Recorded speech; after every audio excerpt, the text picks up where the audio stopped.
I guess everybody's been asking questions about the tools and want to know more about the tools. So let me introduce you to my friends.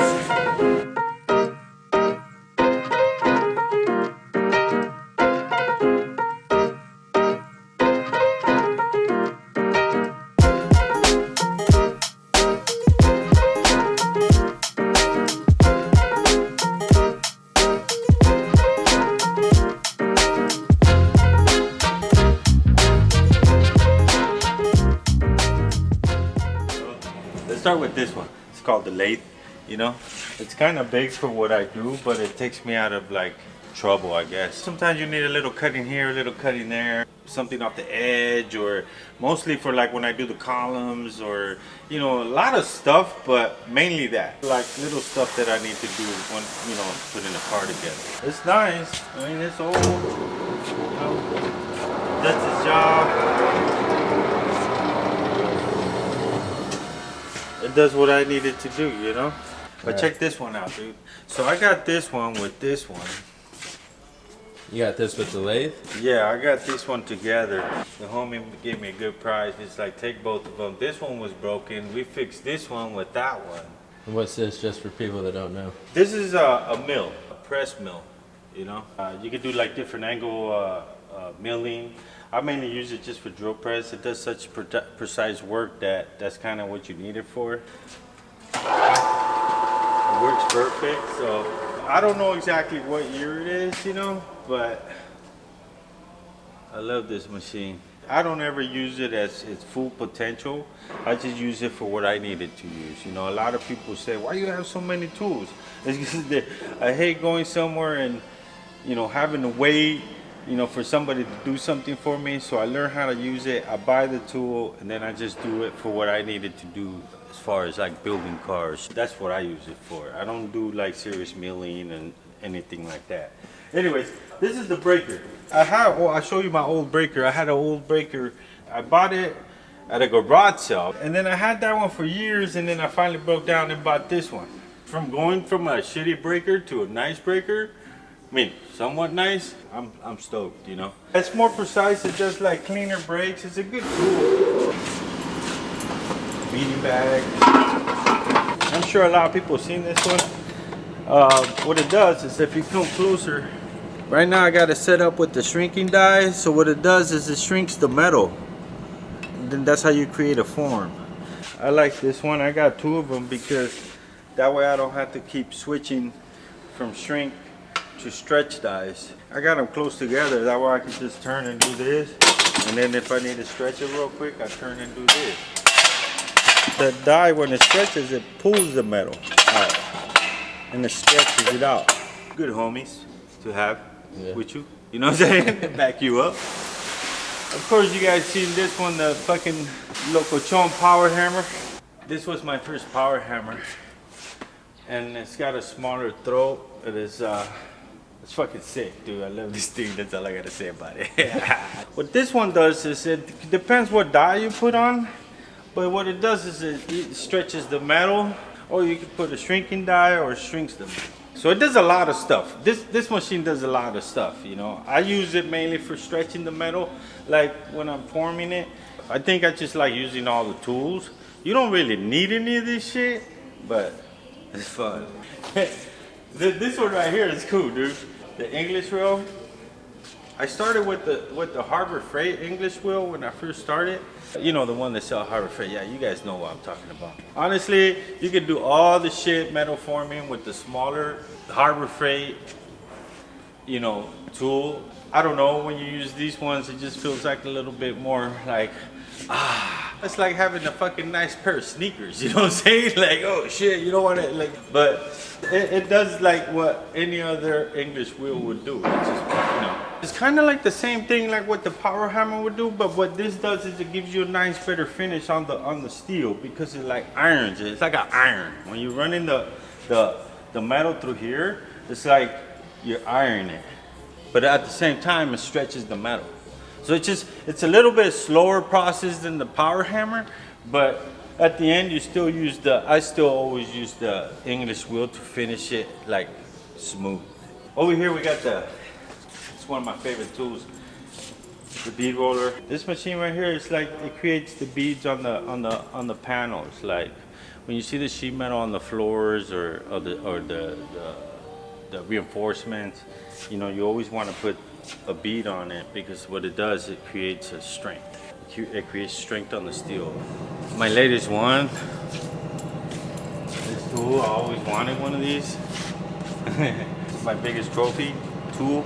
I don't know what you want to call it, but like I said, you don't really need any of this stuff, but it's fucking cool to be working with something that was like manufactured back in the 40s, you know what I mean? This is a 1942 Yoder, original Yoder. This is what they used to use, like, to make the sheet metal back then on cars and airplanes, you know what I mean? Where did it come from? This one came from Ohio. I got it from Ohio. This dude had it, he found it, and he did a little bit of restoring on it, and he never used it, so he put it up for sale. Then I ran into it, and I'm like, ah, fuck, I gotta have that shit. This shit's sick, dude. So this is the same tool as the yellow one. What's the difference? The difference is this one's got a bigger die. It's got a way bigger throat. This machine is way smoother than that one, you know? As old as it is and that one's newer, this machine leaves the metal like super nice and plenished. So the last time we did a panel on the Packard, we're struggling on because the depth of the throat on the machine was too small. Sheet metal is like having a rhythm when you're hammering it. It's like you want to get into a rhythm, you know, and that's how you start forming it. So when you keep running into a wall with the sheet metal, it creates damage that you have to rework. So after doing that roof, I thought, shit, man, I think we need to upgrade. You know what I'm saying? Like, so I was like, let's upgrade, you know? So we upgrade the hammer. I mean, you don't really need this. You can do it with the English wheel too. But like I said, it's just so much funner to do with this one, dog. It's just like, you know what I mean? Like, it's fun. How much does this thing weigh, do you think? This thing weighs about 7,000 pounds, you know? So I put it on my little trailer when I went to go buy it, and my little trailer just straight squatted, dude. So, but we made it, dude. It's sitting right here at the shop. The way it works, it's got a V-spring. Yeah, it's just genius, dude. Like the way this machine hammers. You get to see all the mechanics, how it works, you know. This one's got like basically a motor. The motor always keeps spinning, and then it has like a clutch. And then once you hit the clutch, it's like a car. Once you hit the clutch, and then you could control the speed of it. We got the sanders, and then we got the Pumax. The Pumax is sick because you can make dies, you know, and then you create like body lines or create forms of steel. I don't know how you would say it, you know. It's quiet too, you know. So this has a different function. It looks pretty similar, but a different function than the hammers. Yeah, well, this one like does the same idea of hammering, you know, but you notice how big the machines are from this area. The bigger that this is, the more heavier steel you can, like thicker gauge steel you can hammer or form, because that's basically what we're doing. So we're forming the steel, you know, so you can put more heavier duty because it has a stronger punch. For example, if you notice, they're all kind of every machine that you use for steel, they're all shaped kind of the same, so you're running the steel through it. It's like basically, you know, forcing the steel to, you know, create a design or forming. The 30s and 40s cars have I don't have a sample around here. They have the like lips around the fenders. Sometimes a lot of them break right there. They get deformed, and sometimes you want to put a nice new one. Mainly that's what I use it for, like the lip around the fender. You know what I mean? You know, it creates a nice lip again, and then you just do your patch and stuff. Something that takes you like, you know, 2 hours hammering, this will do it like in 30 seconds or a minute or two. You know what I mean? It's like, that's the whole point of it. You don't want to like sit there and be hammering forever. You know what I mean? And like, my old welder, which I hardly use, you know. That one's a plasma cutter. Right? This is a plasma. This was a plasma cutter. You know, I had this one too for a very long time, and I repaired it a couple of times. I think there's better ones now, but I just got this welder. This thing right here welds by itself. You know, the Dynasty. That's the TIG, right? Yeah, the TIG welder I use now. And that's what you mainly used on the 37 chop? Yeah, when I did the 37.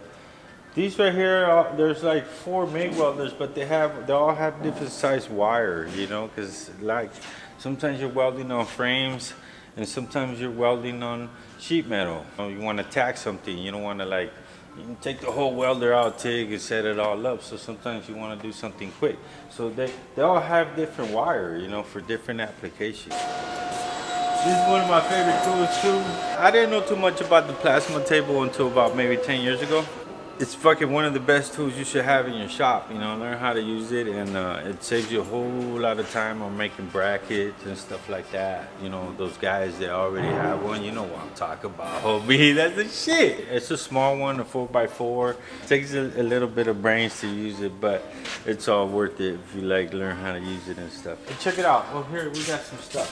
Like for example, like these brackets right here. You know, you design it on the computer, and then we can cut out like a bracket like that. And you say, what the hell is that? Well, a lot of this stuff that we make right here, it like holds up a lot of the stuff that we're putting on the car. Here, these are the LS mounts. This is like an adapter that I made to put like regular small block motor mounts, because they're a lot less expensive, you know what I mean? And they're easier to work with. Carapila hasn't been here, so it's all dusty and shit, man. I don't know. I'm gonna have to write this dude up. You know what I'm saying? Then we got like the, you know, you gotta have this one, dude, because you know you gotta sandblast some stuff. You know, sometimes you gotta clean up some stuff. This is my Pexto. It's a super old machine, and I have no idea how I got it. Nah, I remember. The homie Carlos gave me this one. This is a sheet metal roller, like a small one. This is what I use. I mean, I wish I had a bigger one, but this is what I use when I fold the tunnels and stuff like that. The way it works is it works like this. Check it out. So you run your sheet metal through here, and then you just turn it. So when you turn it, it's breaking your metal into a curve. It's like a breaker, but a roller. You get it? Yeah. Like a breaker, but a roller. It's a trip. Let's go to the mofleta, homie. So this is the mofleria, that's what I call it. The mofleria department. The mofleria and the llantera. The llantera is over here, dog. Check it out. That's the llantera department. The way this one works is basically you run your exhaust through here. You run it through here. And you use, the trippy part about this machine is you use your leg, because you gotta hold the pipe, the tubing. You gotta hold the tubing, and you use your leg to press the machine instead of a button. Pressing the lever is what makes the hydraulic pump go out. And then that's how it bends the tubing. Compressor, it's not that big. My llanta machine, it's super old school, dude. But it does what I need it to do, you know what I mean? Changes the white walls. It changes the white walls. That's all we do. That's all we have around here is white walls, you know what I mean? So, right? Then we got the tube bender right here. This is a tube bender, the one that I used to do the four-links on the suspension. I had this one for like probably like 20 years, bro. It's been there when I need it. You know what I mean? It's never given me any problems. It's been a good friend, you know what I'm saying? Like, this one bends a little bit, you know, thicker gauge and more smaller. You know, it bends up to 1-inch tubing, you know, and then from there you go a little bit bigger, but at the biggest it does is like a 1.5, you know. That's the biggest this bends, but it's a little bit heavier steel. You have to have one of these if you're gonna be doing this shit, homie. If you're gonna get started doing this shit, you gotta have one of these. Okay, so this is the breaker I was telling you about earlier. I know it's like a super cheapy one, but I only paid 45 bucks for it at a garage sale. This is the one I was telling you about. So I started using this one. This is called the finger brake. The reason why it's called the finger brake, because you can create like a little box, break it in 4 different dimensions. You open these up, and then you stick it in there and you break it in. I know that doesn't sound right, stick it in there, but I'm gonna say it anyways. But this dude right here, he's been with me for a while, you know. But let's go over here to this one. This is the big breaker. Basically, it does the same thing like the other ones, but in a bigger version.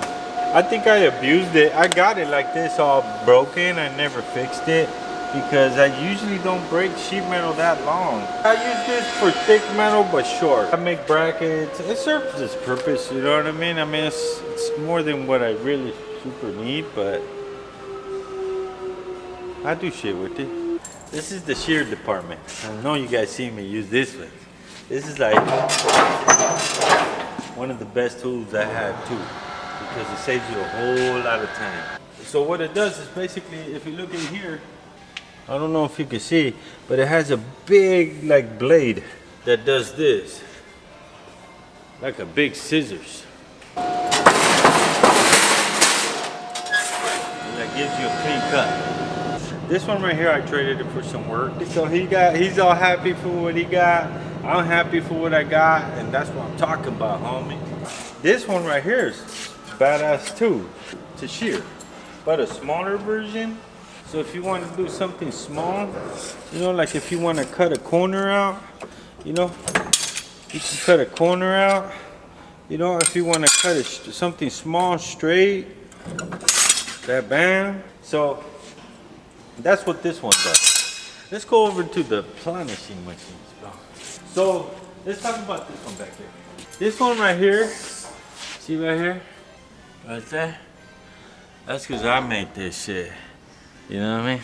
I made this one myself. This one I designed it myself, like the way I wanted it to look like, and the height that I wanted it to be. I made this one with the plasma table. I designed it, cut it. It took me like 6 months because I didn't work on it all the time. You know, I worked on it whenever I had time, on my spare time. I want to say probably like 30 to 40 hours. I don't know, just messing around with it, you know, getting the right bolts and stuff. You know how it is when you're building something, you know, you always want the right things. It does little hammering, you know, that's what it's more like for planishing. It hammers really light. It makes the metal more smooth. It creates a smoother surface.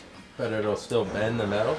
Yeah, it'll bend the metal. It'll take you a little bit longer, but it will bend the metal. It'll get it to that point. All the other machines, what they do is just make things go faster. Everything's just to make things go faster. Whereas it's just dolly and hammer and trying to hammering it out. It just makes things go faster. We're only sitting on this earth for just a little bit of time, homie. You don't want to waste it hammering all the time, you know what I mean? Every die has a different form on it. Like it has a different radius, like it's more curved, it's more boxy. You see that this right here is beveled on the side. Whatever you want it to do, that's the die that you use. This one right here, I just got this one too, not too long ago, maybe like 6 months, 8 months ago. And this one, what it is basically like the one I made. The difference is it's got a bigger throat. How big is the throat on this one? The throat on this, I think, is 36 inches. You can put longer sheet metal. It's a little bit shorter, and the pedal's a little bit too close. So whoever made this, man, work on that, man. You can't be all like this and shit, you know. You gotta be fucking like relaxed. So what I did is I made an extension for it, so I can. It's normally, oh shit. Normally it goes up to here, and then it's really hard to sit like this and hammer. You know what I'm saying? It's like way too much, dude. But yeah, you know, I like doing this because then it allows me to do stuff like this. You know what I mean?